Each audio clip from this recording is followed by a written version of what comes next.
imaateen xeebta Boosaaso runtii xeebta aad u badan ah dhalinyarada damaashaadka u timaado Boosaasana waxay ka mid tahay meelaha nasiibku u yeeshay xeeb dhalinyaradu waxay yimaadaan siyaabo kala duwan oo waxay ku ciyaaraan kubadda oo ku damaashaadaan maanta waxaan keenay qayb ka mid ah ciyaalka hadaba waa damaashaada iyo farxadaas ku jiraan aad baan u salaamayaa daljir runtii mar walba u taagan inay dadka ka qayb qaadato farxadda iyo damaashaadka iyo horumarka dalka aad baan dib uga gaadinaya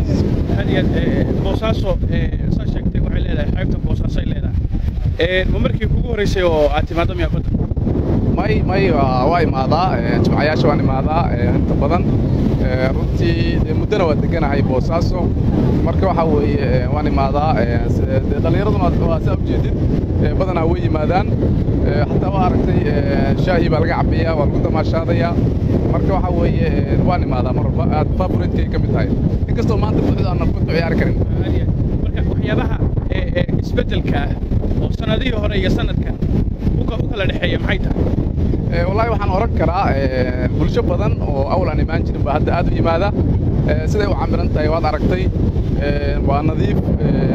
waxaan ku raadtay xeebtoo sidii hore maaha waagii hore waxaa laga yaabaa in xoogaa ay qashin iyo waxyaabo lahayd marka hadda waxaad moodaa in la fahmay xeebtu inay tahay waxyaabaha ugu muhiimsan quruxda iyo damaashaadka dalku leeyahay ilaahay nagu galaaday farinta ugu dambaysa halkan aad u marinaysaan dhalinyarta yimaada halkan rag iyo dumarba maxay tahay waxaan u marinayaa horta dabaashan in la barto waa muhiim oo waa sunne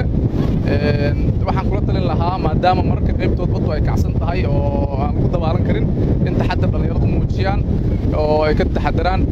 dadka aan weli imaan oo guryaha ku jirana waxaan kula talin lahaa inay soo baxaan oo nimcada iyo barwaaqada ilaahay siiyey ay haystaan inay gartaan oo yimaadaan oo ku damaashaadaan